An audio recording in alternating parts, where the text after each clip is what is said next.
As a foreign national, I'm just delighted that they let me in. So thank you very much for that. Let's start. First of all, it's wonderful to be here. I'm delighted. I am a summit rookie. And all I can say is with the people that I've met so far and the audience we have here, it's clear that great things happen. So great thanks to Zeev and the summit organizers. This truly is a fantastic forum. So next 10 minutes on using travel as a catalyst for social innovation.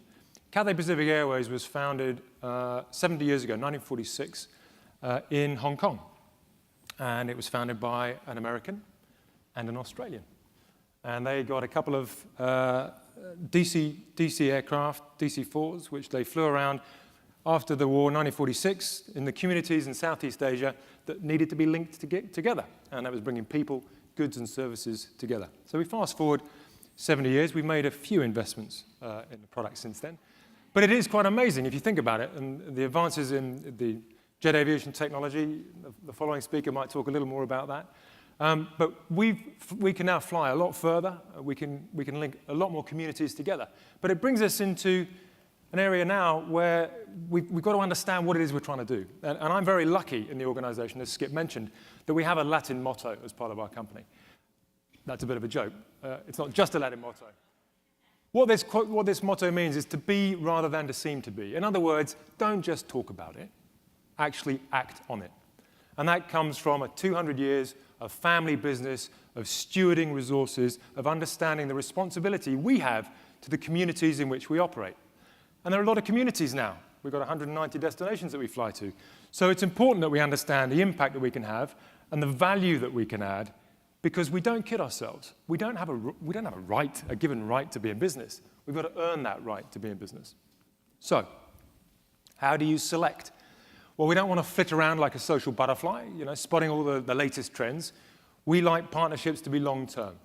We like partnerships where we can add value, and we like partnerships that are clearly going to have some significant impact.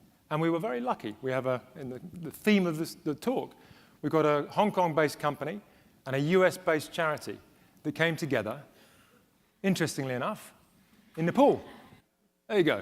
When you think of Nepal, you think of wonderful mountains, trekking, you think of the cultural aspects where you've got wonderful heritage sites, and now more and more some voluntourism, people getting out there and wanting to be part of these communities in more meaningful ways. So what brings a 20-year-old student trekking in the 1980s together, well spotted, together with, yes, I know, a little more hair in those days, with a CEO who was voted in 2014 as one of Forbes' top 30 under 30 social entrepreneurs. What is it? Well, it was travel that brought us together. It was travel that took us both to Nepal. And we have two very different mission statements. The one for Cathay is life well traveled. The mission for Possible is very specific, but you can see you can't get to deliver on Possible's mission without the travel component, without understanding, without getting the insight, without getting the empathy, without understanding what it is you can deliver in that environment. Most charities, that was a little bit too quick. Most charities like a bit of money. But if you're familiar with Sir Richard Branson's great quote about aviation, the fastest way to become a millionaire is to start as a billionaire and run your own airline. It's true. It's true. We don't have a lot of money, so we can't bring a lot of money to the table. So it means that we've got to think about what it is we can bring. And obviously for us as an airline, we've got the ability to carry equipment. We've got the ability to carry people. We can take the staff, if possible, from New York through Hong Kong to Nepal. And we can utilize that in a way that allows them to be very impactful on the ground. And this was very true. They established themselves in Nepal in 2008, and we had a nice little thing going. And then, in April 25th last year, all hell broke loose. I mean, we think we have a tough time. This was the amount of aftershocks following the big earthquakes in Nepal, which basically flattened parts of Kathmandu, and in particular the regions of Nepal in which Possible, which was delivering healthcare to the far-flung regions of Nepal, extraordinary, absolutely wiped out these impassable areas. The images are very striking. But the fact was that Possible were already there. They built healthcare infrastructure in Nepal. Cathay Pacific was already there. We were already shipping stuff into Nepal. The question that we had, and it very much ties into the presentation that we just heard, We needed to amplify that. Now, serendipitously, we had an existing relationship with the Atlantic as Cathay Pacific.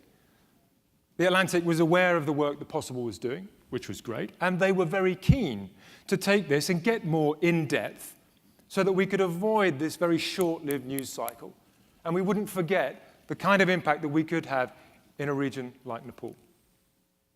So they had this series called Nepal 1 Year Later, absolutely transformative, and it talks through the rebuilding of the healthcare infrastructure that Possible is building in conjunction with the government in Nepal.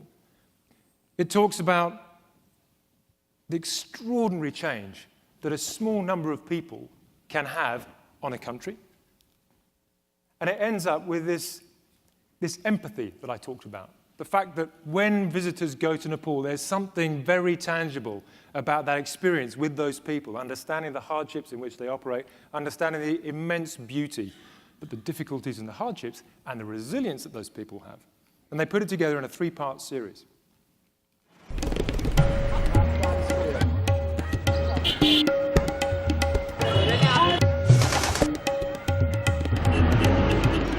On 25th of April at 11:56, everything stopped. It was like all dark. It was like as if it was the end of the world.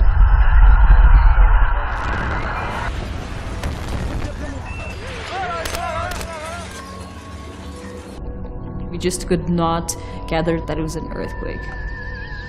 I just felt like it's a kind of dream.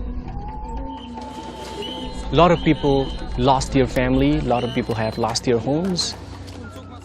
Some of my relatives lost their life. Now I got real chance to serve a lot of people. I'm Dr. Binod Dangal. I'm Medical Director of Possible in Dolaka, Charigat. That was my dream, not to take money from the people, just to provide quality healthcare. In my hospital in Charigat, I do most of the surgery.